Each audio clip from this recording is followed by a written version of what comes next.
bienvenue au débat sur ORTM 1. En toute franchise et sur la table ce soir, la situation socio-politique au Mali. Vous le savez comme moi, une situation qui est tendue depuis quelques semaines. Le Mali confronté à des défis sécuritaires, économiques et sanitaires. Deux sorties au boulevard de l'Indépendance, un regroupement créé dénommé le M5 RFP qui réclame la démission du président de la République. Qu'est-ce qui ne va pas au Mali de Soundiata Keïta? Où en sommes-nous avec les médiations?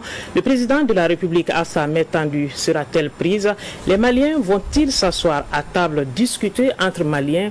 Quelles sont les pistes de solutions? Ils sont là pour répondre à toutes ces questions. Il s'agit bien sûr de nos invités, M. Amadou Koïta de la Convergence des Forces Républicaines CFR, ancien ministre. Monsieur le ministre, bonsoir. Bonsoir. Monsieur Issa Kaoudjim du M5 RFP, Rassemblement des Forces Patriotiques. Monsieur Jim, bonsoir. Bonsoir, madame.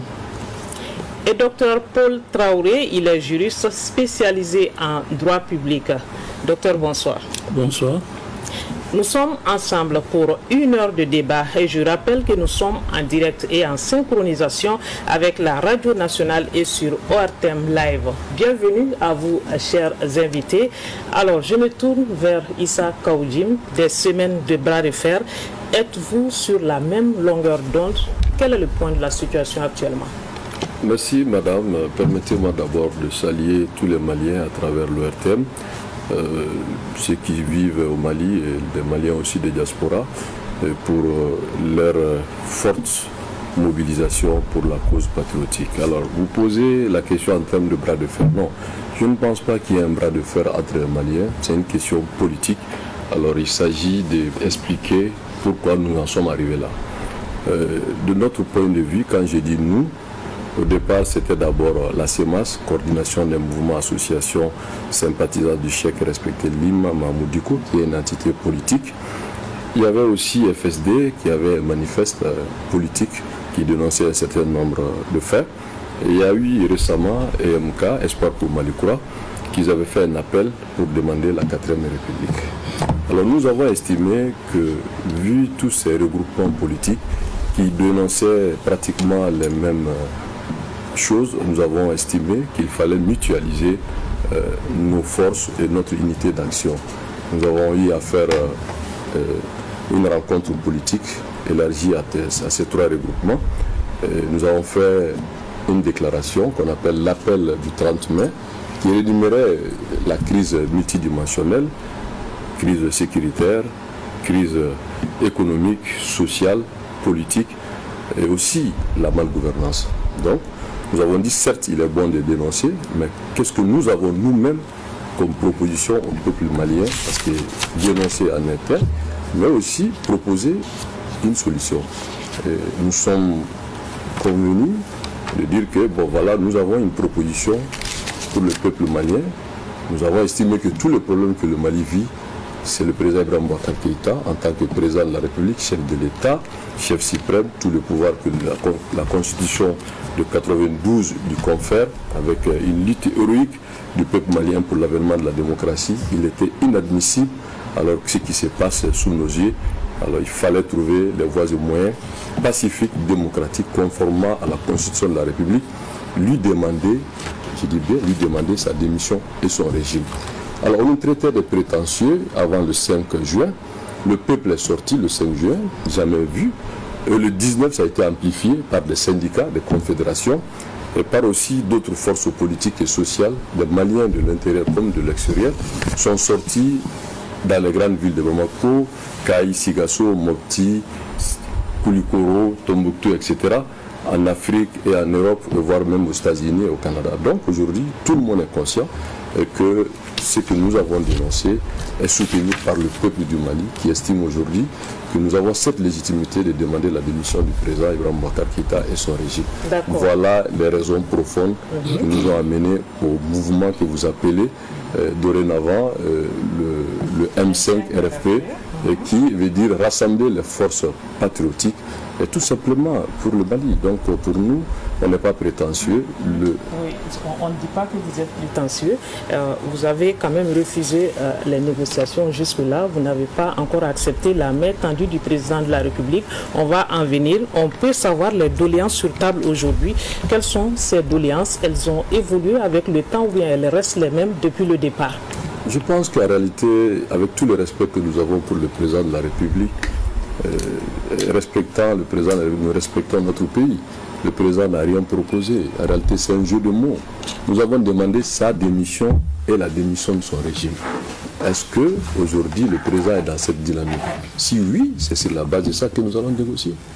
D'accord. Alors, vous l'avez écouté, monsieur le ministre, monsieur Amadou Koïta. Quelle lecture vous faites des doléances du M5-RFP? Merci, Sira Bacheli. Bonsoir aux Maliennes et Maliens de l'intérieur comme de l'extérieur. Et bonsoir à mes deux co-débatteurs. Nous sommes en période hivernale. L'agriculture, l'élevage et la pêche constituent l'âme de notre économie. Nous prions le Tout-Puissant de nous donner une bonne pluviométrie.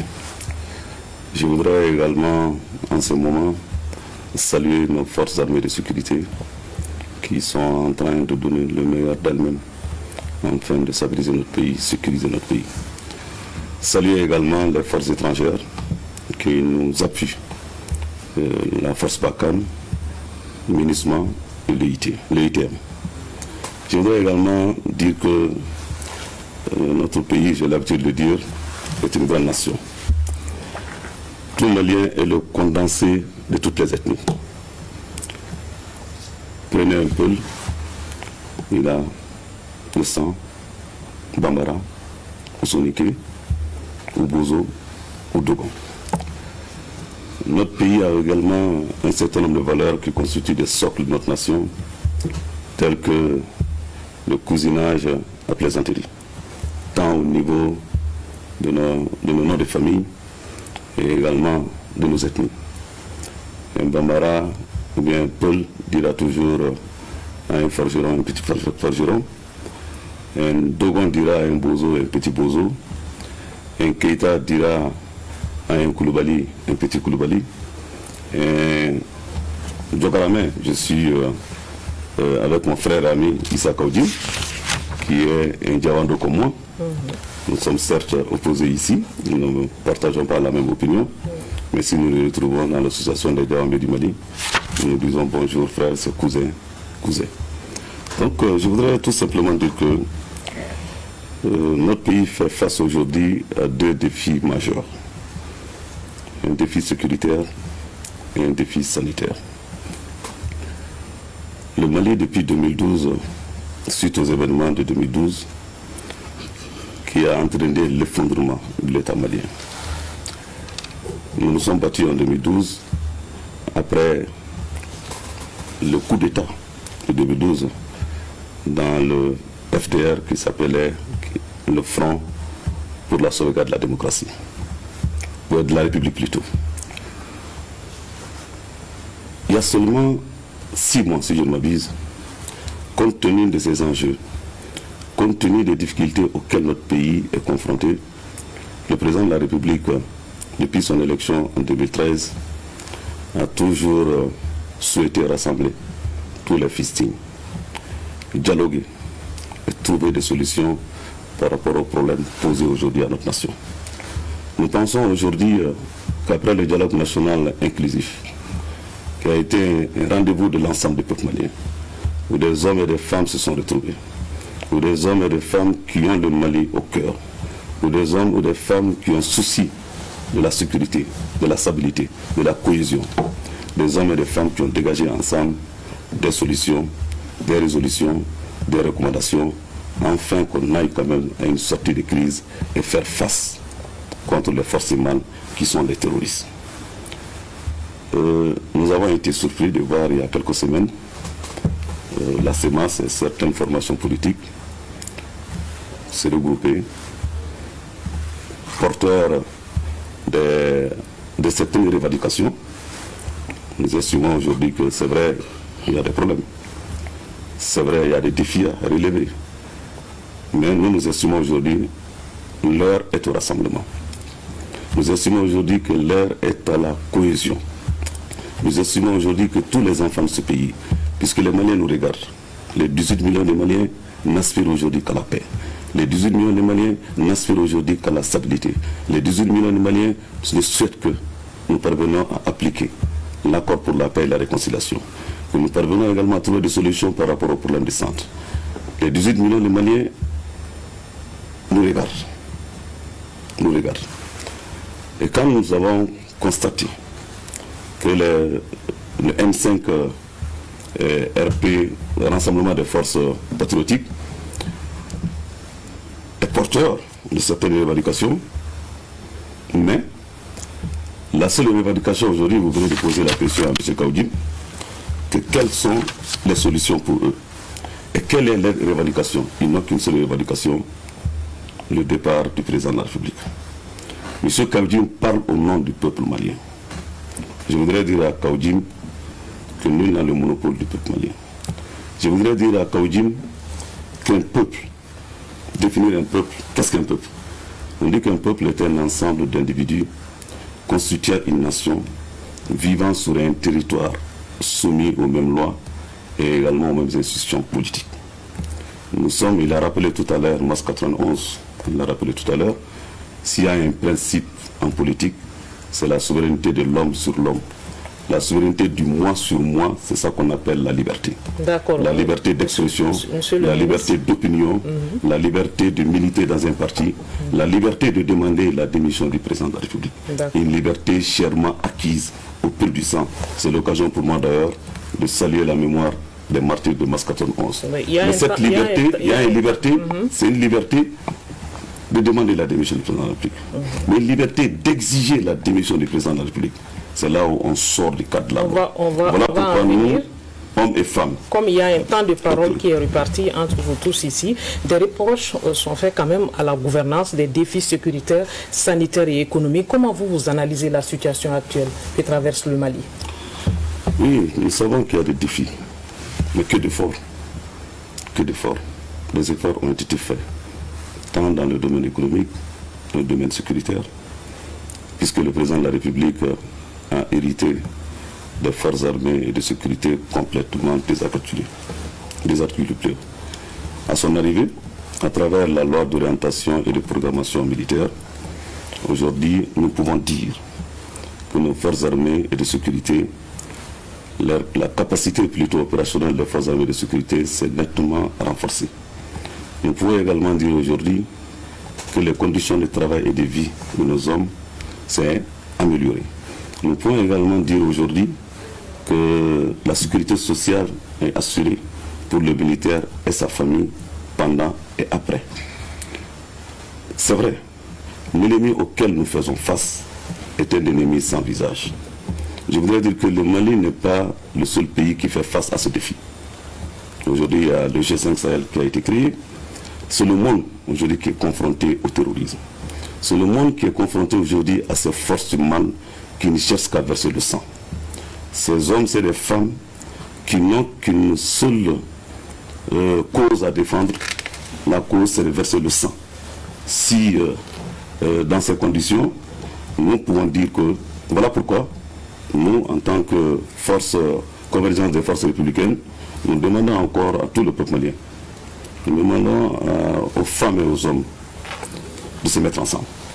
De se mettre ensemble, vous l'avez dit, il y a un défi sécuritaire.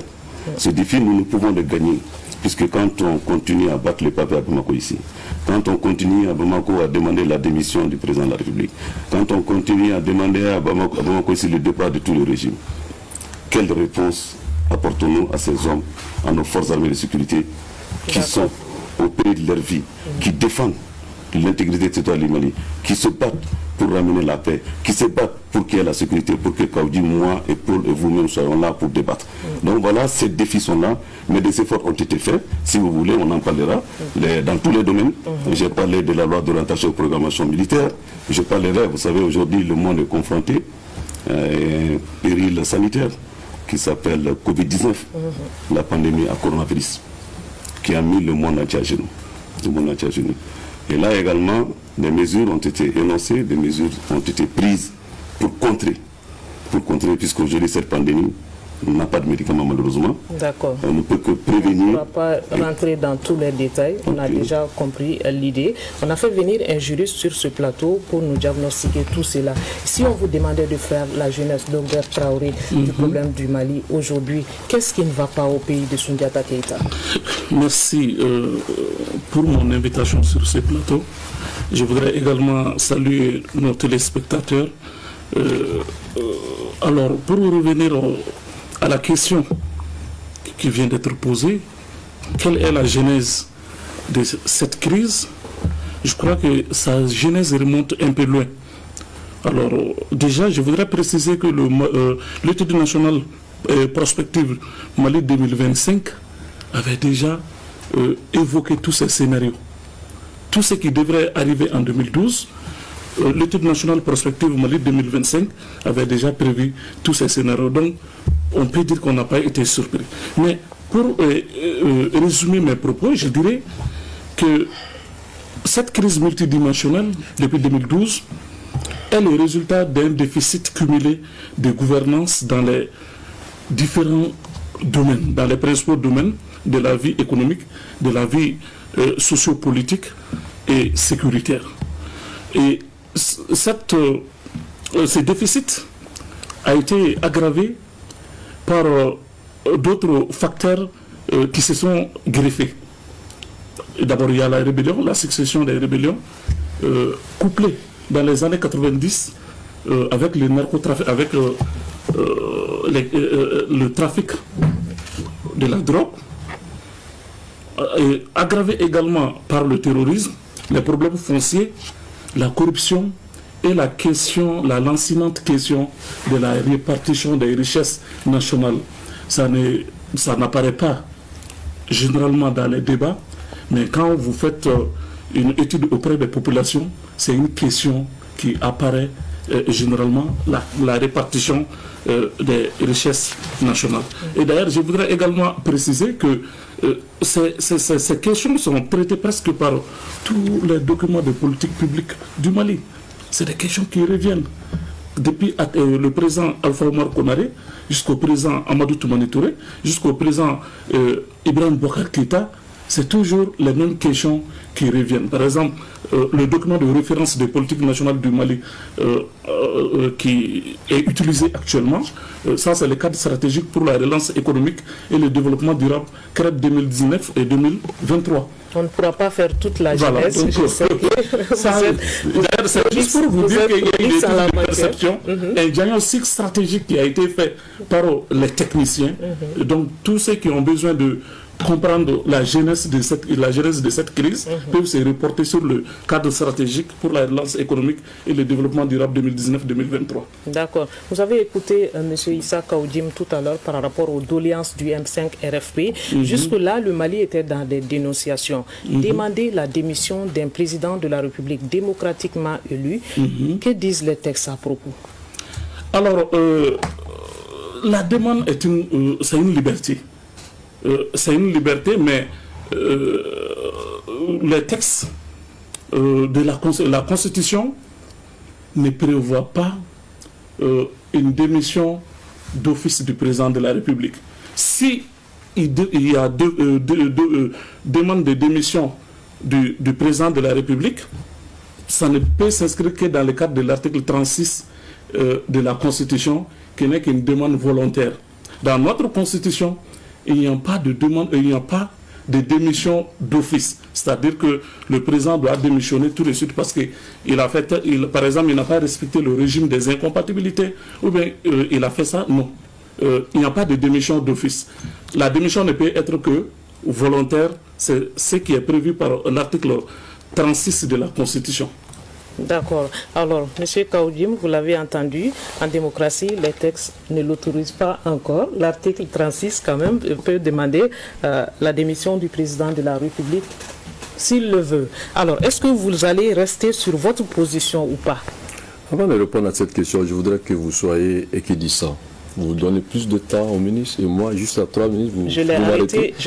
Non, tout le monde regarde. J'ai posé deux questions à monsieur le ministre. Non, je suis désolé, monsieur Kaoudji. Ce n'est pas de poser deux questions, c'est de respecter le temps de parole. Le temps de parole est respecté, donc, sauf que les gens n'ont pas les mêmes débits de parole. D'accord, allez-y. Voilà. Posez votre question. J'ai dit si vous allez revenir sur votre décision ou pas. Je crois que le ministre ou l'ancien ministre, mon frère, me met très à l'aise en parlant de ce qui se passe dans ce pays. Il a essayé de faire vraiment de la pédagogie. Mais le problème, c'est que le problème est politique. Nous avons demandé la démission du président. La question n'est pas la démission du président, mais pourquoi la démission du président? Quand le président Ibrahim Boubacar Keïta venait en 2013, je faisais partie de ceux qui l'ont soutenu, ceux qui étaient avec lui, candidat. Pour 3 raisons que j'ai évoquées à son temps. J'ai dit que le président Ibrahim Boubacar Keïta, en 2008, a eu à dire à Amadou Toumani Touré, l'accord d'Alger, que c'est une trahison, qu'il est incompétent et que ce qu'il a fait, il a bradé le Mali. En 2012, le Mali est tombé, donc dans la conscience collective, c'était comme une sorte de prophétie. Le président Ibrahim Boubacar Keïta a été l'un des rares hommes d'État, sinon l'unique, à occuper des postes stratégiques importants avant d'être président de la République. Il est le seul qui a été ministre des Affaires étrangères. Il est le seul, je ne sais pas qu'il n'y ait pas d'autres qui n'ont pas été ministre des Affaires étrangères, ministre des Affaires étrangères, Premier ministre, président de l'ADEMA, simple député, président de l'Assemblée nationale et président de la République. Donc, cela donnait déjà la capacité pour les populations maliennes de croire qu'avec tout ce qu'il a eu accumulé comme fonction, était vraiment gage d'assurance. Et le président Ibrahim Boubacar Keïta, en 2012-2013, le Mali était tombé par un coup d'État que nous condamnons, que nous regrettons, je suis d'accord, mais les Maliens avaient besoin de ce qu'on appelait trouver la dignité du peuple malien et asseoir les valeurs démocratiques qui ont été une lutte héroïque que j'avais dit dans mon introduction. Quand le président venait, son slogan en 2013, c'était quoi? C'était le Mali d'abord. Et tout le monde était d'accord, le Mali d'abord. Mais son deuxième slogan, c'était Boita Blav, excusez l'expression, qu'a dit Mouafama. Vous voyez la grande différence, donc ça, leçon ça tombe. Et regardez aujourd'hui, on ne parle pas d'auditer la gestion du président Ibrahim Boubacar Keïta. Si vous auditez la gestion du président Ibrahim Boubacar Keïta, 90% de tous ceux qui ont occupé des postes iront en prison par la malgouvernance, qui s'est transformée en une sorte d'oligarchie. Le président Ibrahim Boubacar Keïta a eu à dire ici des chaînes internationales à l'extérieur. Quand on lui a posé la question, il parlait de programmation militaire sur 10 ans, plus de 1300 milliards de l'argent de contribuables, et qui s'est terminé en fiasco. Aujourd'hui, on ne peut pas faire quel avion, quel appareil et quel militaire a eu quoi. Et qu'est-ce qui s'est passé? Le président, quand on lui a posé des avions, il a eu à dire, à reconnaître devant tout le monde que les avions sont cloués au sol faute de maintenance. Personne n'a été arrêté. Je ne m'arrête pas là. Le président Ibrahim Boubacar Keïta, l'avion qui est l'argent du contribuable, depuis le temps de Moussa Mara jusqu'à nos jours, ont été incapables de nous dire cet avion a coûté combien. Donc d'où la mauvaise gouvernance, la balle gouvernance est devenue la règle du jeu. Cela ne suffit pas. Le président Ibrahim Boubacar Keïta, je parle sous le contrôle du juriste, c'est lui le garant de l'indépendance de la Constitution. Il doit faire respecter la loi, et faire respecter la loi. Qu'est-ce qui s'est passé avec les élections législatives? Mais ce n'était pas une élection, c'était des nominations. Aujourd'hui, les gens posent la question, dès sa démission de son régime, le pourquoi c'est quoi? Parce que quand on parle de questions d'individus. On ne parle pas d'individus, on parle de fonctions. Le président Ibrahim Boubacar Keïta, parce qu'il est le président de la République, élu par le peuple du Mali. Personne n'a contesté, nié. Mais aujourd'hui, c'est ce peuple-là aujourd'hui qui conteste sa légitimité. Qui est ce peuple? Ce peuple, c'est ce peuple du 5 juin, ce peuple du 19 juin. C'est ça le peuple. Le monopole du peuple n'existe pas. Mais quand une majorité de Maliens de l'intérieur comme de l'extérieur, disent qu'on n'est plus d'accord avec le président, mais la question devient une question de légitimité face à l'égalité. Et aujourd'hui, sur le plan politique, la crise est... Si vous, Européens, vous acceptez aujourd'hui qu'on vient parler sans tabou de la démission du président et son régime, ça veut dire que c'est devenu un fait réel. Donc, pour me résumer sur ce chapitre... de voir... Bon, je respecte, mais c'est trop tard, mieux vaut tard que jamais. C'est une première, c'est une première. Je ne sais pas si ça va continuer. Pour en débattre. Mais c'est une première. C'est pas pour donner raison à quelqu'un. C'est à votre mérite si ça continue. On sait que l'ERTEM a toujours soutenu l'État et non le peuple. L'ERTEM a toujours soutenu les services publics. Bon, ça, c'est l'argent quand même du contribuable. Mieux vaut tard que jamais. Voilà. Donc maintenant, aujourd'hui, si vous me laissez finir, le diagnostic aujourd'hui est politique. Quand on a dit tout le 30, on a fait un document, et je pense qu'ils ont le document, tout ce que nous avons dit, je prends un seul exemple pour dire que quand on regarde le régime du président Ibrahim Boubacar Keïta aujourd'hui, il y a des aspects, vraiment, le mot n'est pas élégant, c'est même un mépris pour le peuple malien. Quand on lui parle de sa démission et de son gouvernement, il nous tend la main. On ne veut pas de sa main, on veut sa démission et de son régime. C'est ça notre revendication. Pourquoi vous ne voulez pas sa main? Mais sa main ne nous sert à rien. Il a tendu la main comme une réforme malienne. On veut sa démission et son régime. Maintenant, la question... Combien de fois sa main? Il a tendu à l'opposition, quand lui était avec l'opposition, avec Soumela. Il au dialogue national qu'il a fait allusion, il a tendu la main, mais il continue à tendre la main. On ne veut pas sa main. On veut sa démission et son régime. C'est politique. Maintenant, moi, ce que je voudrais que vous acceptez ou pas, ce n'est pas mon problème, que ceux qui nous regardent, qui nous écoutent, pour nous, la seule solution pour le Mali, c'est le départ du président Ibrahim Boubacar Keïta et son régime. D'accord, on va faire réagir M. Amadou Koïta. Monsieur le ministre, qu'est-ce que vous pensez de cette question de démission du président de la République? M. Kandji vient de dire qu'ils ont condamné le coup d'État en 2012, et pourtant ils veulent faire un coup d'État. Parce que ce qu'ils veulent faire n'est plus ni moins qu'un coup d'État. Je voudrais rappeler à M. Kandji que nous sommes dans une république, nous sommes dans un état de droit, nous sommes régis par des lois, surtout la loi fondamentale qui est la Constitution du Mali. La Constitution du Mali, à son article 36, stipule que la souveraineté appartient au peuple malien tout entier. À son article 26 plutôt, que la souveraineté appartient au peuple tout entier qui l'exerce à travers ses représentants ou par voie référendaire. Aucune partie du peuple, aucun individu ne peut s'en attribuer l'exercice. L'article 121 de la Constitution malienne stipule également que le fondement de tout pouvoir réside dans la Constitution. La forme républicaine ne peut être remise en cause. Le peuple a le droit à la désobéissance civile pour la préservation de la forme républicaine. Tout coup d'État ou putsch est un crime imprescriptible. Quand je nous parle du peuple malien, j'ai beaucoup de respect pour lui, j'ai beaucoup de respect pour les Maliens qui sont sortis le 5 et les Maliens qui sont sortis également le 19. Mais ceci ne représente pas le peuple malien. Le peuple malien, c'est 18 millions de Maliens. Le peuple malien, aujourd'hui, c'est ce même peuple qui a réélu le président Ibrahim Boubacar Keïta lors des élections présidentielles en 2018.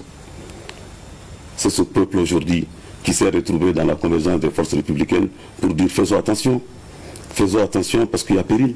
Faisons attention, il y a certains, vous avez parlé de la gestion du président de la République et vous avez dit que tous ceux qui ont participé à cette gestion doivent être en prison. Mais M. Kaoudim, parmi vos rangs, il y a combien d'anciens ministres? Combien d'anciens ministres qui aujourd'hui sont avec vous, qui aujourd'hui demandent également, se cachent derrière vous? Donc moi je pense que nous savons qu'il y a des problèmes. Nous savons qu'il y a des revendications légitimes. Le président de la République est là pour régler ces problèmes. Le président de la République a fait appel à tous les enfants de ce pays pour leur dire donnons-nous la main, sauvons la République.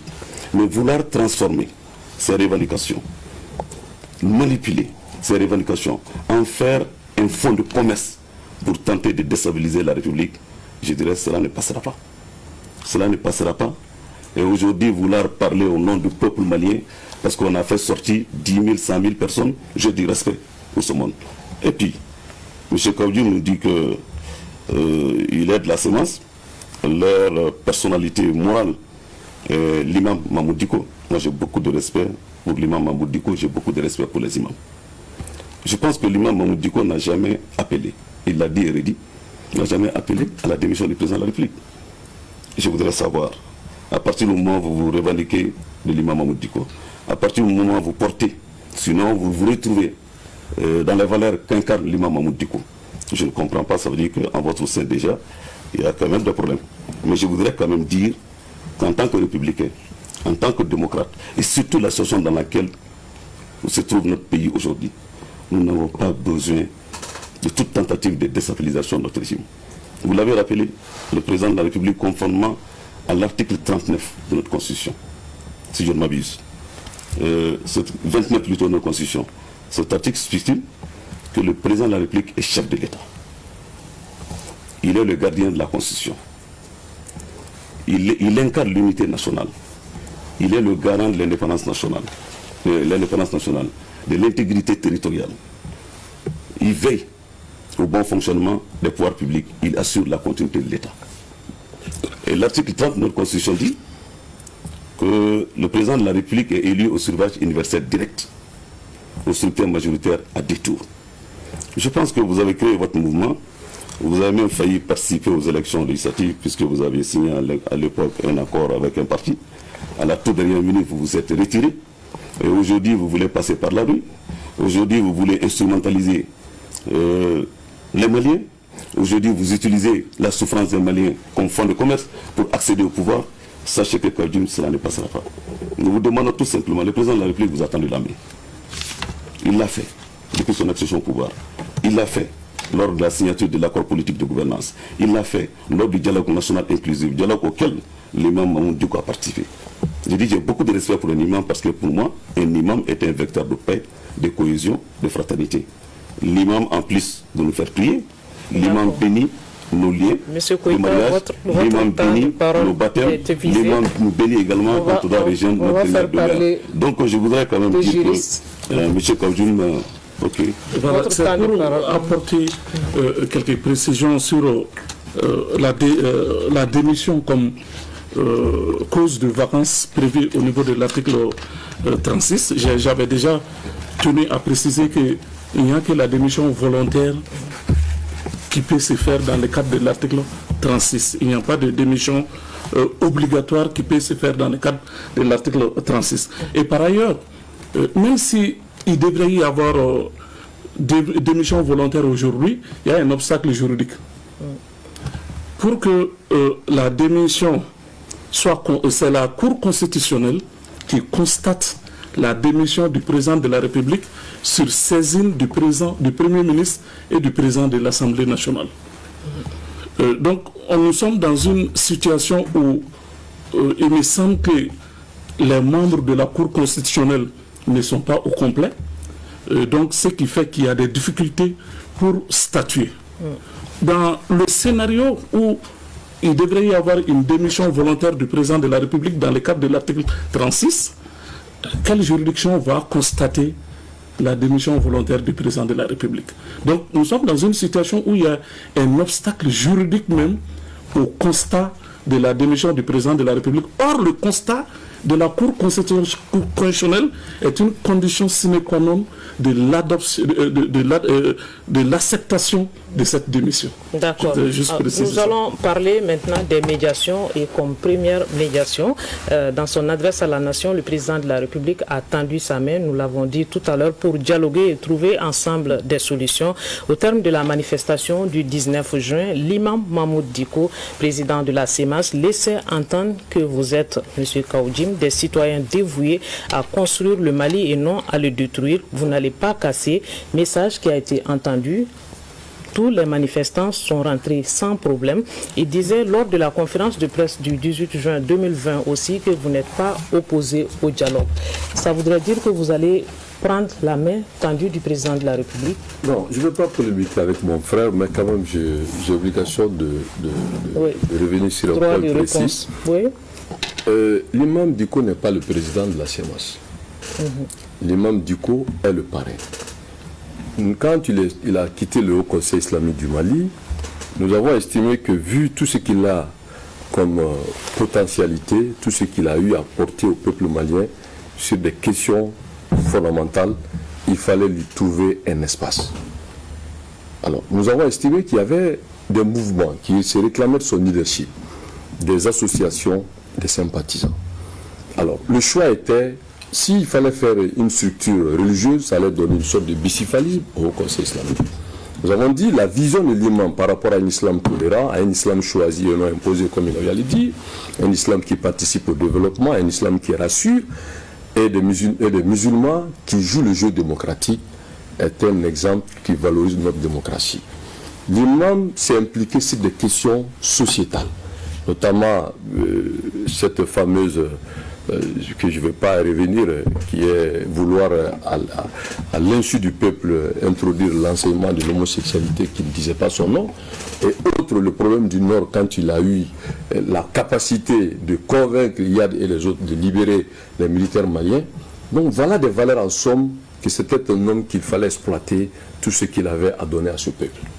Donc on s'est mis ensemble pour créer une coordination des mouvements qui se réclament de lui, des associations qui se réclament de lui et des personnes qui ne sont ni dans ces structures mais qui croient en l'homme, donc de faire une entité politique qui a été donnée par l'administration territoriale du Mali. Donc la sémence est politique. Il faut que cela soit clair. Et l'imam est le parrain parce que nous avons dit, il y a des gens qui se réclament de Kwame Nkrumah, d'autres de Sékou Touré, parce qu'ils ont estimé que ces gens, dans leur vie, ont apporté quelque chose. Donc nous pensons que l'imam Dicko a apporté quelque chose au Mali et nous voulons faire une entité politique pour valoriser son approche. Il est le parrain. Donc on réclame son leadership, nous posons des actes qui sont conformes à sa vision. C'est pour cela, je suis d'accord avec lui sur un point, qu'un imam est faiseur de paix. L'imam ne appellera jamais à casser ni à brûler. Et nous aussi, nous condamnons la violence sur toute sa forme.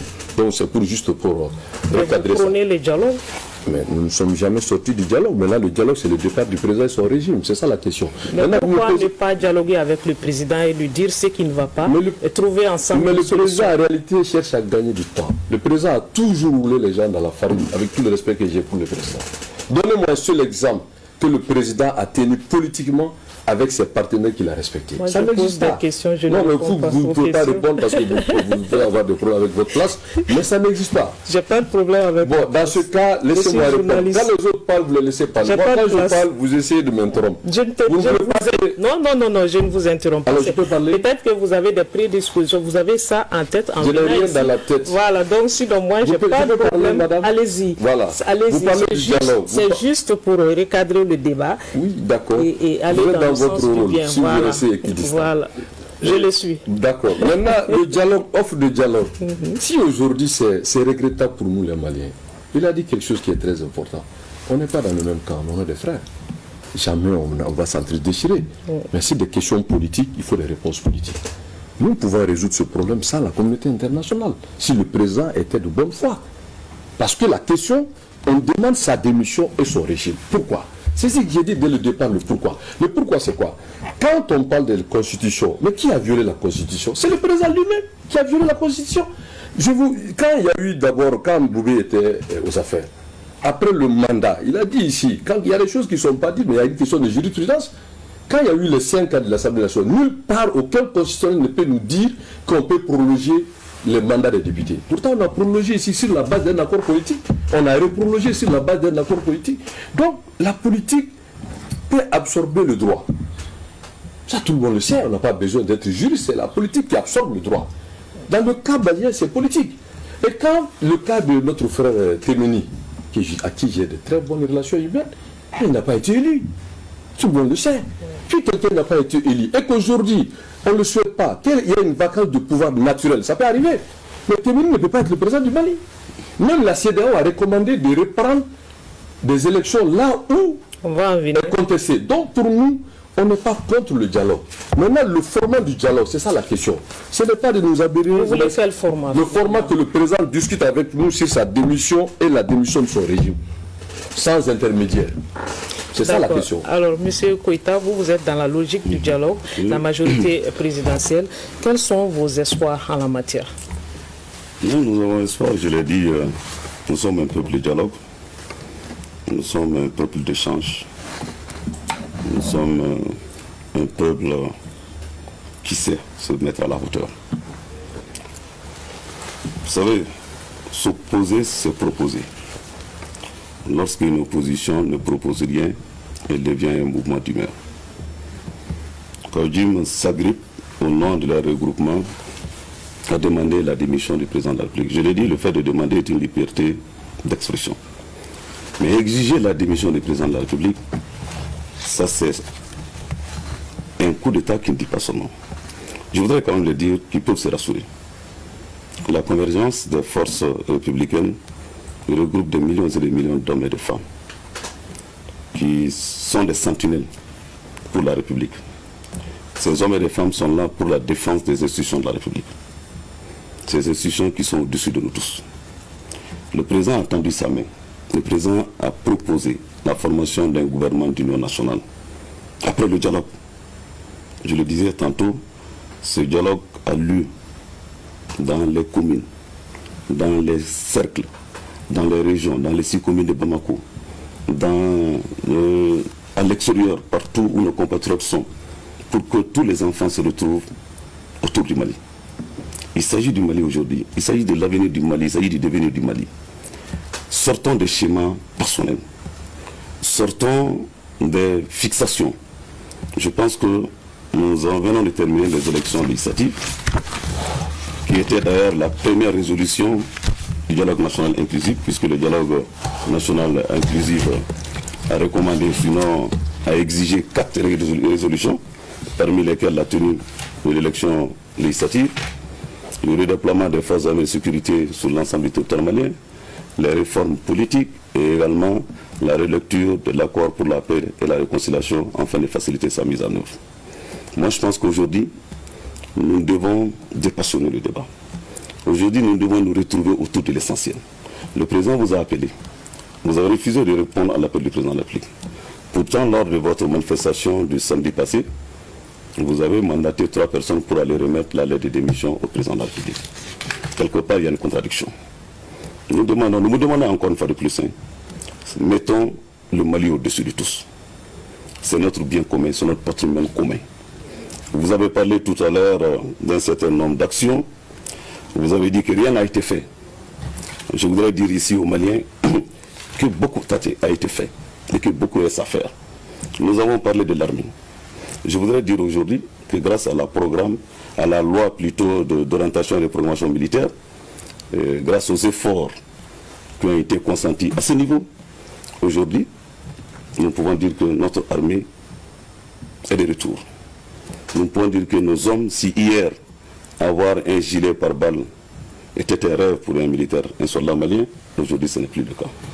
Si hier, un bataillon composé de 300 à 500 personnes avait à peine 2 véhicules pour assurer la défense de la souveraineté nationale, aujourd'hui, nos bataillons ont presque 50 véhicules. Si hier, même la tenue militaire posait un problème, si hier, les conditions de vie de nos militaires étaient précaires, aujourd'hui, on dit sans risque de nous tromper que nos militaires ont vu une nette amélioration. J'en veux pour preuve, on ne le souhaite pas. Les soldats qui tombent pour le Mali, qui tombent pour la paix, qui tombent pour les valeurs que nous avons tous, que nous partageons tous, ces soldats, immédiatement à un grade de plus 10 ans de salaire pour ces ayants droit. Les blessés ont 5 ans de plus. Aujourd'hui, nous sommes en train de faire en sorte que nos forces armées de sécurité soient dans les meilleures conditions pour défendre la patrie. Nous avons beaucoup de blindés aujourd'hui. Il y a quelques mois, tout simplement, 100 blindés sont arrivés des Émirats arabes unis, compte tenu, vu l'excellence des relations entre le président de la République et le prince héritier des Émirats arabes unis. Nous avons 100 blindés qui sont arrivés, 85 blindés sont sur le théâtre d'opération pour combattre le terrorisme. Je crois que le seul combat que nous avons aujourd'hui, le seul combat que nous devons mener aujourd'hui, il faut que Kaoudjim comprenne cela. C'est le combat pour le Mali, c'est le combat pour la paix, c'est le combat pour la cohésion. J'ai dit à mon introduction, nos forces armées qui sont sur le théâtre d'opération, si nous nous mettons à nous quereller ici, si nous nous mettons à battre les pavés ici, demander la démission du président de la République pour des intérêts personnels, quel message envoyons-nous à ces hommes? Monsieur Koïta, votre temps de parole est épuisé à ce niveau. Vous avez parlé de 100 blindés pour le Mali, 85 sont opérationnels et les 15 autres? Oui, il y a 100 blindés qui sont arrivés. Sur les 100 blindés, il y a 15 qui n'étaient pas conformes, dont les châssis n'étaient pas conformes à la commande. Donc la partie malienne a demandé aux fournisseurs de changer ces 15. Là aussi, on a beaucoup entendu. J'ai entendu Kaoudjim sur les antennes parler de blindés, de cartons en carton plutôt, est-ce qu'il y a même un vélo en carton? Et là, ça c'est des efforts qui ont été faits par le Mali. Nos amis nous aident. Les Émirats arabes unis ont accordé au Mali un appui budgétaire de 240 millions de dollars. C'est à travers cet appui budgétaire que le président de la République, toujours dans le cadre de renforcer nos forces armées de sécurité, a demandé à ce qu'on puisse aujourd'hui faire en sorte qu'ils soient mieux sécurisés, parce qu'aujourd'hui la lutte a changé de forme. Comme vous le savez, c'est les engins explosifs qui sont déposés. Et là, c'est 100 blindés qui sont arrivés. Et en plus des 100 blindés, les Émirats arabes unis ont décidé d'offrir au Mali 30 blindés gratuits. Au lieu de les remercier, au lieu de saluer cet effort, certains ont voulu également en instrumentaliser en disant au peuple malien que c'est des blindés de carton qui sont arrivés, en disant au peuple malien que là aussi il y a mal gouvernance. Je crois que faisons excessivement attention. D'accord. Une réaction des Kaoudim à ce niveau par rapport aux blindés? Je pense que vraiment c'est tellement facile à répondre. Mais le ministre ou l'ex-ministre ne dément pas la malgouvernance. Ne remet pas en cause, il se contente à dire que certains ministres étaient... Nous, on n'est pas là à dire que certains anciens ministres ou pas. Lui, il était avec l'opposition, il insultait le président, il est revenu avec lui. Ça, c'est pas un problème. On parle du problème du Mali. Parlons du problème du Mali. C'est le peuple qui demande, il a dit que nous, dans le monopole du pouvoir, du peuple. Mais le président Ibrahim Boubacar Keïta, aujourd'hui, les 19 millions n'ont pas voté pour lui. Vous regardez, dans toute l'histoire du Mali, il n'y a jamais eu 2 millions de votants. En 2018, il a été élu avec moins de 2 millions de Maliens. Et pourtant, on est légaliste. Il pose des actes au nom de tous les peuples du Mali. Et quand il dit qu'ils sont des sentinelles pour défendre les institutions, mais ce qui est remis en cause, c'est les institutions. Parce que tout le monde est d'accord que si aujourd'hui les gens de la Cour constitutionnelle commencent à démissionner, parce qu'eux-mêmes sont d'accord qu'il y a eu forfaiture. Si aujourd'hui Temini est contesté, ce n'est pas parce qu'il s'appelle Moussa Temini, c'est parce qu'il n'a pas été élu. C'est ça la question. Si aujourd'hui le président Ibrahim Boubacar Keïta... Je dois répondre, je vais laisser parler. Laissez-le finir, vous allez réagir après. Si aujourd'hui le président Ibrahim Boubacar Keïta est contesté, et personne ne pouvait le contester en 2013, si aujourd'hui il est contesté, c'est parce qu'on s'est rendu compte qu'en réalité le président, pour tout le respect que j'ai pour le président, on est d'accord qu'on est sorti d'une situation non seulement de malgouvernance, mais qui s'est transformée en une république d'oligarchie. Tout le monde le sait. Bon, maintenant, pour répondre de terre à terre, pour que ceux qui nous regardent, nous écoutent, comprennent, mais la question fondamentale, le ministre n'a pas donné la réponse. Pourquoi nous exigeons la démission du président et pas qu'on veut faire des coups d'État ou des putschistes? Vous pensez qu'on est des putschistes? On est nus, sans armes, on peut faire un coup d'État? Maintenant, la question, c'est de pousser le président jusqu'à ce qu'il lâche prise, qu'il laisse le pouvoir, parce que les Maliens n'accepteront plus jamais que le président Ibrahim Boubacar Keïta continue à diriger ce pays parce qu'il a montré ses limites. Ça, c'est notre conviction. Si le peuple s'amplifie de jour en jour, mais il partira, et son régime. Voilà, ce n'est pas qu'on est braqué, qu'on est fixé, qu'on fait de la fixation, parce qu'on est convaincu qu'aujourd'hui, il n'y a pas d'attentat. Je donne un seul exemple pour me résumer. Regardez la reconduction de Boubou. Quand on a fait le 5 juin, Boubou n'était pas reconduit. Le président a reconduit Boubou, et il appelle le dialogue. Alors que tout le problème du Mali, mais Boubou n'est pas innocent. Les un an aujourd'hui, si on fait le bilan du gouvernement de Boubou, mais il faut auditer. Il faut auditer. C'est ça la bonne gouvernance. Maintenant, pour nous, la question est politique. Il faut une solution politique. Il n'y a pas de fixation, on n'est pas contre le dialogue, mais on est pour dialoguer le départ du président Ibrahim Boubacar Keïta et son régime pacifiquement. Voilà notre position. Non, je crois que M. Kaoudim est dans des questions de personnes. Il vient de citer le président de l'Assemblée nationale, Moussa Temini. Il vient de citer tout à l'heure le Premier ministre, Dr Boubou Sissi. Je pense que sortons des questions de personnes. Nous sommes dans une république qui est régie par des lois. Et la loi stipule au Mali, surtout la loi fondamentale de notre constitution, n'est élue qu'après l'arrêt de la Cour pour les élections présidentielles et pour les élections législatives. Je crois que la Cour a tranché, la Cour a donné son arrêt, qui est sans recours. Je pense que si nous sommes des républicains, si nous sommes des démocrates, nous devons également nous soumettre à la loi. Maintenant, M. Kaoudim vient de dire que M. Diko était un repère pour eux, M. Diko était une référence pour eux. Quand le mouvement de Kaoudim a souhaité participer aux élections législatives, c'est l'imam Diko qui est venu quand même leur dire d'arrêter. Qu'ils ne soient pas aussi implantés, il ne faut pas qu'ils partent comme ça sous peine de se faire ridiculiser. Et ce même imam Diko n'a jamais demandé la démission du président de la République. En quoi vous vous soumettez à la décision de l'imam Diko qui vous a exhorté, qui vous a demandé à renoncer à participer aux élections législatives? Et pourquoi vous ne suivez pas l'imam Diko, puisque c'est une référence pour vous et un repère pour vous?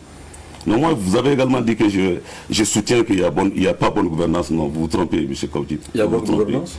Bien sûr. Les laisser terminer. Vous vous trompez, M. Kaoudji. Les résultats sont là, les résultats sont palpables. Aujourd'hui, malgré la crise sécuritaire et malgré la crise sanitaire, nous pouvons dire que des efforts énormes ont été faits dans plusieurs domaines. Je prends le domaine de l'agriculture. Je l'ai dit lors de mon introduction que l'agriculture, l'élevage et la pêche constituent l'âme de notre économie. Aujourd'hui, avec la volonté politique du président de la République qui est de consacrer 15% au secteur agricole, nous avons eu à la saison passée 710 000 tonnes de coton. Deuxième producteur de coton en Afrique. Nous avons eu 10 450 000 tonnes de céréales, avec 4 millions de riz, 3 millions de céréales. La volonté politique, le programme du président de la République, notre grand Mali avance, il a promis l'aménagement de 70 000 hectares. Aujourd'hui, nous sommes à près de 30 000 hectares réalisés. Malgré le contexte difficile, malgré les défis sécuritaires, les travailleurs, vous pouvez les demander demain, malgré ce contexte, tous les travailleurs du Mali ont vu quand même leur salaire augmenter de 21%. Malgré le contexte difficile, le SMIC a augmenté de 28 100 à 40 000 francs CFA. Malgré le contexte difficile, des routes sont en train d'être construites. Passez à Ségou, demandez-leur s'ils sont contents pour l'échangeur de Ségou.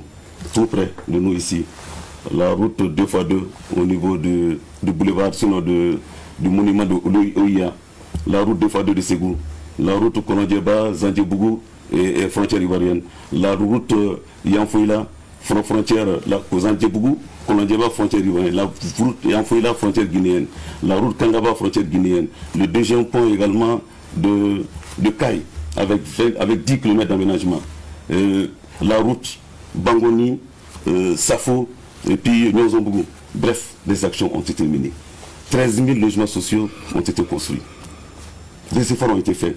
Si hier, toujours dans le cadre de l'amélioration du pouvoir d'achat des Maliens, si hier un chargé de mission avait 7 000 francs CFA, grâce à la volonté politique du président de la République, malgré le contexte difficile également, toute mission de chargé de mission aujourd'hui à 50 000 francs. Si hier un chauffeur avait 2 000 francs pour faire des missions, aujourd'hui il a 20 000 francs. Si hier un militaire soldat sortait pour une mission à 4 000 francs, aujourd'hui il a 20 000 francs. Donc il y a beaucoup d'actions qui ont été menées. Il y a beaucoup d'efforts, beaucoup reste à faire. Mais dire également, quand on parle de corruption, quand on parle de mode gouvernance, la justice est là. Nous sommes quand même dans la séparation des pouvoirs. Le pouvoir exécutif, le pouvoir législatif, le pouvoir judiciaire.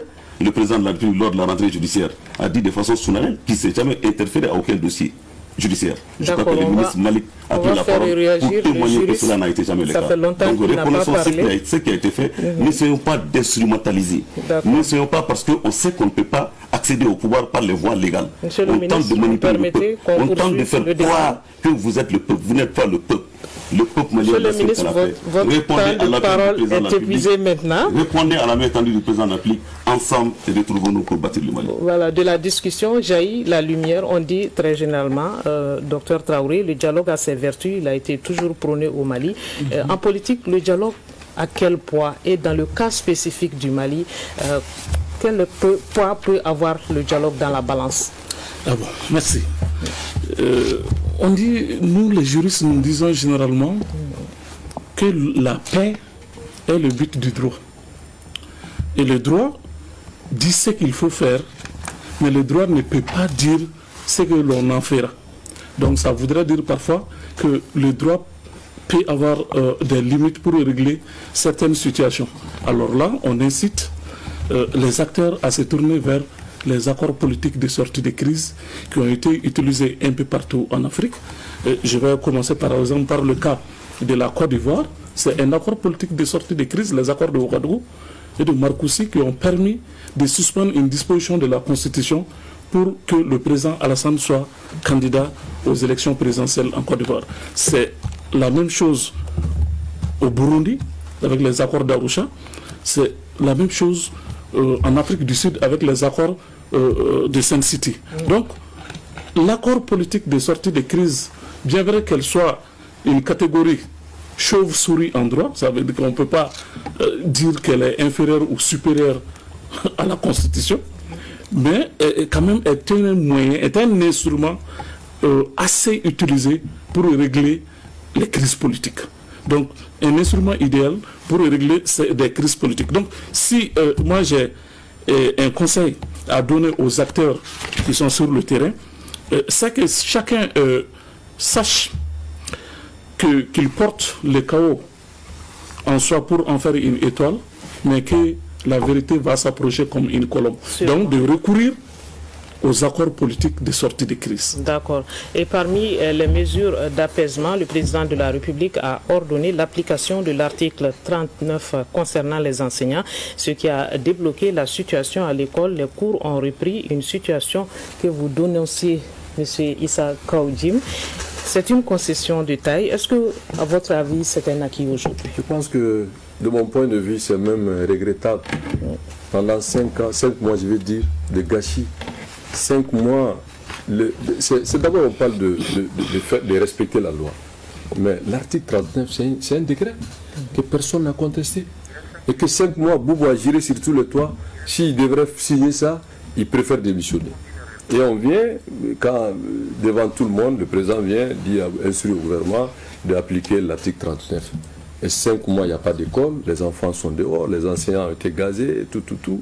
Et aujourd'hui, on vient de dire que pour l'apaisement, on signe l'article 33. Mais avec tout le respect, 39, excusez-moi, c'est un lapsus, mais l'argent là, c'est pas l'argent du président de la République, c'est pas le Premier ministre, c'est l'argent du contribuable malien. Et si dans un pays on parle de dire qu'on met des milliards de programmation militaire, on est incapable d'assurer 50 milliards pour la continuité de l'école, il y a un problème non seulement de timing, mais un problème aussi de vision. Mais au-delà de ça, nous savons pourquoi. Parce qu'aujourd'hui, je l'ai dit, c'est une oligarchie autour du président. Je l'ai dit, même si on devrait aller, comme on le dit, mais il faut auditer la gestion du président Ibrahim Boubacar Keïta. Parce qu'il y a beaucoup de gens qui doivent aller en prison. On est en train d'occulter le fond. Si on demande sa démission et son régime, c'est parce que ça ouvre la voie à une transparence.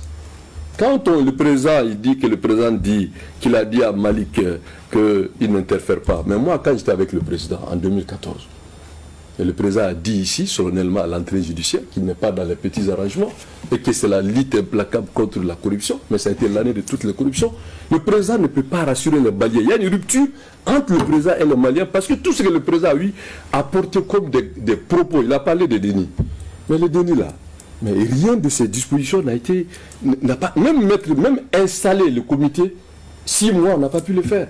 Quand on parle de retour de l'administration, ce n'est pas effectif. Et quand on parle de dialogue social pour résoudre un certain nombre de problèmes, ce dialogue n'a pas eu lieu. On s'est contenté seulement de faire des nominations pour justifier que, bon, voilà, il y a une légalité, l'Assemblée est là, elle va voter des lois et que le gouvernement est là, et le président de la République, les institutions sont là. Mais ce n'est pas un problème d'institution, c'est un problème de crédibilité des institutions. Aujourd'hui, le gouvernement malien ne peut plus, surtout Boubou en l'occurrence, qu'est-ce qu'il va dire au peuple malien? Et le président a reconnu Boubou. Reconnu Boubou, ça veut dire que le président reconnaît que ce que Boubou a fait pendant 1 an, c'est bon. Alors que c'est Boubou qui est à la tête du gouvernement et l'école a été fermée avec Boubou. Quand le président Ibrahim Boubacar Keïta était Premier ministre, l'école a été fermée. Il est président de la République, l'école est fermée. Et aujourd'hui, on nous parle de dépenses de programmation militaire. Il ne s'agit pas de dépenser beaucoup d'argent. Il s'agit de parler de résultats. Quand le président menait aux affaires, le président Ibrahim Boubacar Keïta, mais le centre n'était pas embrasé. Il n'y avait pas de problème entre les populations. Il a fait allusion, quand vous prenez un Peul, vous avez des Bambara, vous avez des Dorono, vous avez tout le monde que je suis d'accord. Mais aujourd'hui, qu'est-il de vivre ensemble?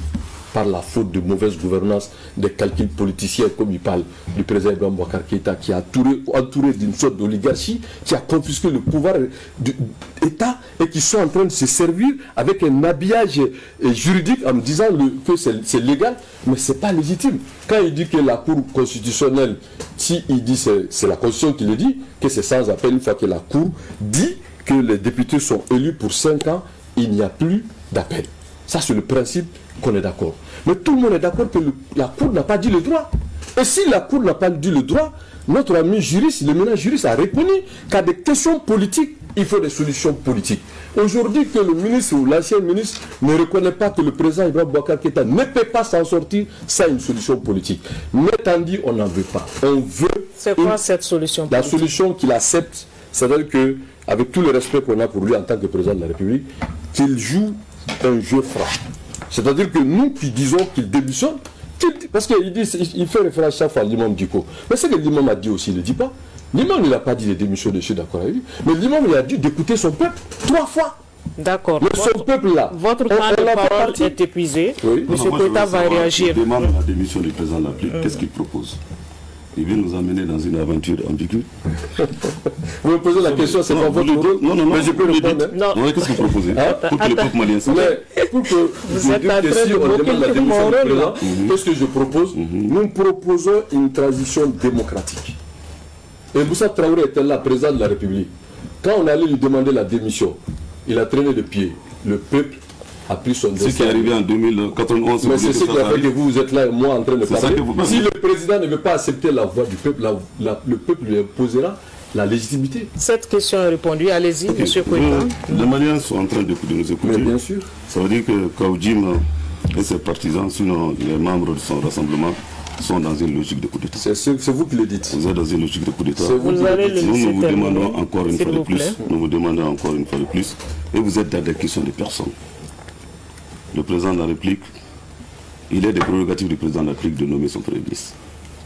Il est ses prérogatives.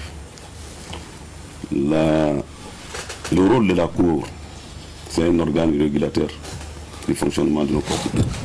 Et nous savons tous que les arrêts de la Cour ne sont pas susceptibles de recours. Si nous sommes des démocrates, si nous sommes des républicains, sinon à quoi sert la Cour en ce moment? Et ça veut dire que demain, qu'après les élections, après la proclamation provisoire des résultats, aucun citoyen, aucun candidat ne doit plus déposer des recours s'il se sent lésé, sinon s'il pense qu'il y a eu quelque part des anomalies. C'est des questions fondamentales qui sont là. Donc nous disons encore une fois de plus à Kaoudim, au mouvement M5, de saisir la main tendue du président de la République. De saisir la main tendue du président de la République. Nous sommes un peuple de dialogue, nous sommes un peuple d'échange, nous sommes un peuple d'écoute. La situation est extrêmement grave aujourd'hui. J'ai vu d'ailleurs au cours de vos manifestations certains porteurs de pancartes sur lesquelles était écrit MINUSMA dégage, Barkhane dégage. Je ne vous ai pas vu dénoncer. Je pense que Kaoudim va dénoncer cela ici aujourd'hui, puisqu'il faut reconnaître que la situation dans laquelle nous nous trouvons est une situation extrêmement difficile, où nous avons des amis, des pays amis, des frères qui nous viennent en appui, à travers Barkhane, à travers la MINUSMA, à travers l'ITM. Je profite d'ailleurs de ce micro pour encore les saluer et également m'incliner devant la mémoire de tous ceux qui sont tombés. Jamais les Nations Unies n'ont perdu autant d'hommes qu'au Mali. Et quand je vois à travers vos manifestations des porteurs de pancartes sur lesquels c'est écrit MINUSMA dégage, quel projet vous avez donc? Je voudrais que vous m'expliquiez également. Donc moi, tout ce que je peux vous dire, je vous appelle encore au dialogue. Je vous appelle au dialogue.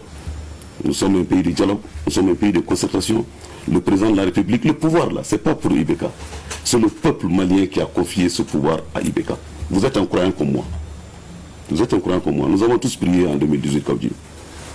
Nous avons tous prié en 2018 dans nos mosquées, dans nos églises, dans nos monastères. Nous avons prié d'abord qu'il y ait des élections apaisées, qu'il y ait des élections tranquilles, que ces élections soient la fête de la démocratie. Nous avons également tous prié qu'Allah le Tout-Puissant confie le Mali à celui qui peut l'amener à bon port. Le peuple malien, par la grâce du Tout-Puissant, a renouvelé sa confiance au président Ibrahim Boubacar Keïta. Respectons cela. Respectons les institutions. Respectons notre loi fondamentale. Donc, aucune autre action ne peut obliger le président. La démission, elle est volontaire. Et sachez que ce peuple malien dont vous parlez, vous allez voir ce peuple dans les 2 jours à venir. Vous allez voir cette majorité silencieuse qui n'a pas parlé.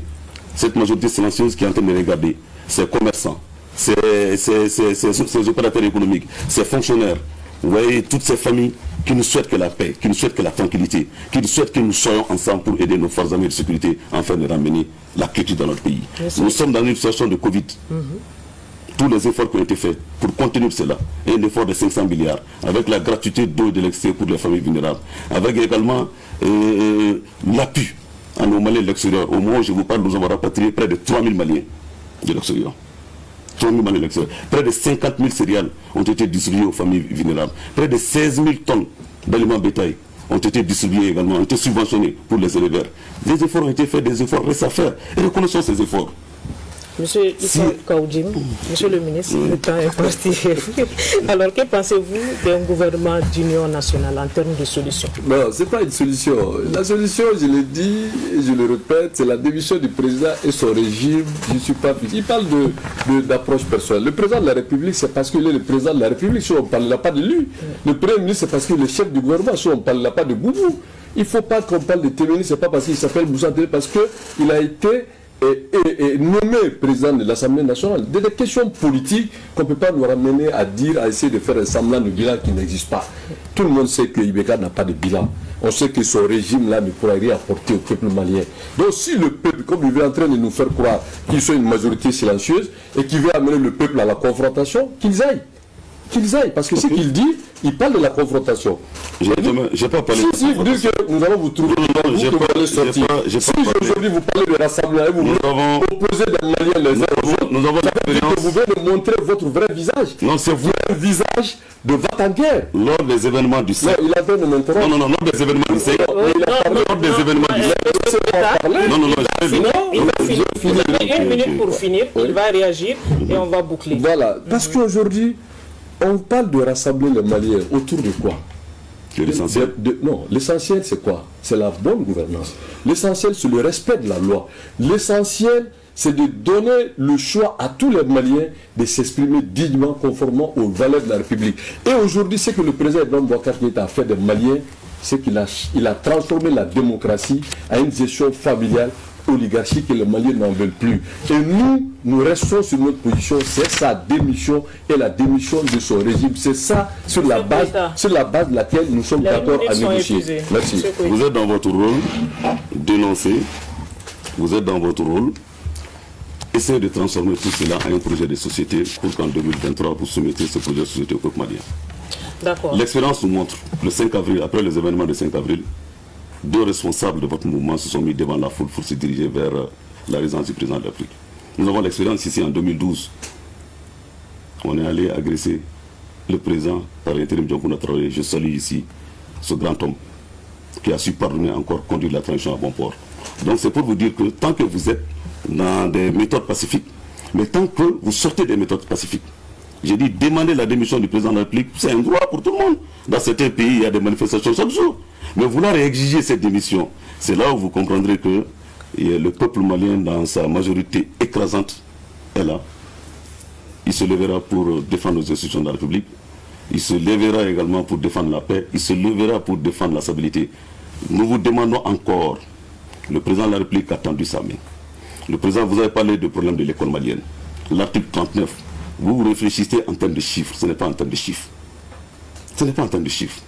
L'article 39 par la grâce de Dieu, quand il y a eu des problèmes. Non, quand il y a eu des problèmes, les forces vives de la nation, les forces vives de la nation, décidément, quand il y a eu... Non, parce qu'il est dans les chiffres.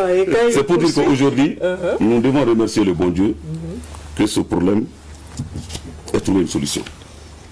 Nos enfants vont retourner à l'école. Mais ce que nous souhaitons, parce que la gestion d'État est une gestion d'équilibre. C'est vrai, l'incidence financière, c'est les 58 milliards. Ce n'est pas ce montant. Il ne faudrait pas que demain, que certains aussi se lèvent pour demander qu'il faut qu'on harmonise. C'est ça qui peut créer des problèmes. Je crois que ça a été une décision politique forte, puisque l'école, c'est l'avenir et le devenir d'autres nations. D'accord. Le Mali, en tout cas, est sous projecteur aujourd'hui. Nous sommes à l'épreuve et c'est le monde entier qui nous observe, qui a ses yeux rivés sur le Mali. Il faut des solutions urgentes. On va clore sur ces solutions urgentes. Selon vous, Docteur Traoré, quelle solution pour ce problème aujourd'hui? Effectivement, vous avez parlé du gouvernement d'union nationale. Moi, je dirais gouvernement d'union nationale et des missions. Gouvernement d'union nationale et des missions avec une feuille de route claire, une feuille de route très claire et sous la surveillance de la société civile. Que les suivis et évaluations soit d'une certaine importance parce que le problème est très profond. Donc, il ne faudrait pas essayer de régler ça par un partage de gâteaux. Voilà, on met en place un gouvernement et on se partage les postes. C'est ce qu'il faudrait éviter parce que si on reprend ça, les mêmes problèmes vont germer. Donc, un gouvernement d'union nationale et des missions avec une feuille de route très claire sous la surveillance de la société civile. D'accord. Monsieur Issa Kaoudim, quelle solution à votre avis? Le dernier mot, ministre, parce que vous avez eu le premier mot sur ce plateau, reconnaissez-le. Bon, c'est pas grave. Moi, je suis journaliste, je tiens à le préciser. Vous n'allez pas me coller une image que je n'ai pas et que je n'ai jamais eue. C'est la couleur de l'État. Maintenant, moi, je pense que c'est une chose que je suis d'accord. Personne n'a intérêt à embraser le pays, personne n'a intérêt à opposer les uns aux autres pour sauver un homme ou un régime. Je pense que s'il doit y avoir des dialogues, il doit y avoir des dialogues sur des valeurs, sur des questions de fond. Je suis d'accord qu'aujourd'hui, que ce soit ceux qui dirigent en tout cas le pays pendant un bout de temps, et qu'on est légalisé, et ceux qui contestent, nous sommes tous des Maliens. Et je pense si réellement le président Ibrahim Boubacar Keïta et tous ceux ou toutes celles qui veulent le bonheur de ce pays, c'est de vraiment aller à l'essentiel. L'essentiel, c'est la question politique. Il faut une solution politique. On ne peut pas nous faire des habillages et nous faire avaler que le président est dans son rôle. Si le président n'était pas contesté dans son rôle, personne ne dirait rien. Il a fait 7 premiers ministres ici qui a levé le petit doigt. Parce que lui-même l'a dit, que le mal est profond, très profond. Personne n'a intérêt aujourd'hui à créer l'affrontement à Bamako. Donc, il ne faut pas chercher à menacer les gens. Mettons la balle à terre, que le président agit en père de la nation, qu'il écoute la voix de la raison. Je ne veux pas être prétentieux à donner une leçon. Mettre la balle à terre, c'est pas négocier? Non, négocier sa sortie honorable. C'est ce qu'ils ne veulent pas entendre. Il faut que le président y parte. Et son gouvernement. Ça, c'est une offre politique que nous avons. Mais le président n'a rien proposé. Il nous tend la main, on ne veut pas la main. On veut son pouvoir et son régime. Il dit qu'il parte. On n'a pas dit qu'on prend, mais qu'il parte. Parce que lui ne peut rien donner au Mali maintenant. C'est fini. Maintenant, nous sommes d'accord que c'est un président qui a eu des charges, qui est une personne respectée, respectable, qu'il doit jouer comme Mandela a joué. Se sacrifier pour son peuple. Au lieu de dire que je suis le président, je reste président. Il est le président des Maliens. Si une partie des Maliens ne veut pas de lui, il doit réconcilier les Maliens, même s'il doit se sacrifier pour le Mali. C'est ça la grandeur d'homme et d'âme. D'accord. Monsieur Koïta, pour clore, quelle solution à votre avis? Je félicite Kaouji m'a dit que mettons la balle à terre. Il s'agit du Mali. Il s'agit des intérêts supérieurs de notre pays. Aucun sacrifice n'est et ne sera de trop pour notre pays. Agissons dans le cadre légal. Le président a tendu la main, sa main plutôt. Il souhaite que tous les enfants de ce pays se retrouvent. Et retrouvons-nous, donnons-nous la main, faisons face aux défis de l'heure, qui sont des défis sécuritaires. Faisons face aux forces du mal qui tentent de nous diviser. Faisons face également à cette pandémie Covid-19. Je me réjouis de ce débat, je félicite le RTM pour cette bonne initiative. Je pense que ça doit continuer pour qu'on se parle, puisque le pays nous appartient tous. Demain, la question qu'on se pose chacun, lui, Kaouji, moi-même et tout le monde, c'est quel Mali allons-nous léguer à nos enfants demain? Quel Mali allons-nous léguer? Ce Mali a besoin de tous ses enfants. Et le président de la République a toujours été ouvert au dialogue. Il est encore ouvert au dialogue. Nous demandons au mouvement M5 de répondre favorablement à l'invitation du président de la République, puisqu'il s'agit du Mali. Il s'agit des intérêts supérieurs de notre pays. Le connaissant bien, ils saisiront cette main pour le Mali, pour notre avenir et pour notre devenir, pour qu'il y ait la quiétude ici, afin que nos forces armées de sécurité puissent continuer à sécuriser notre pays, puissent continuer également à traquer ces forces du mal avec nos forces alliées, telles que Barkhane, MINUSMA et l'UITM. Merci. En toute franchise, se referme ici ce soir en attendant d'autres forats et dans l'espoir de vous revoir tous ici dans un Mali apaisé et réconcilié. Nous souhaitons que le dialogue soit rétabli. Il peut tout résoudre. Nous parlions de la situation sociopolitique au Mali avec Amadou Koïta de la convergence des forces républicaines, ancien ministre, de M. Issa Kaoudim du M5 RFP, Rassemblement des forces patriotiques, et de Dr Paul Traoré. Il est juriste spécialisé en droit public. Une grosse équipe vous a servi ce soir avec en première ligne le directeur général Salif Sanogo et le directeur de la télévision nationale Sidiki Dambélé. À la réalisation, vous aviez Djakari Diakone. Nous espérons que vous avez eu un intérêt à nous suivre avec bien sûr Imonfri Sanou. Merci de votre attention. Que Dieu protège le Mali. Bonsoir.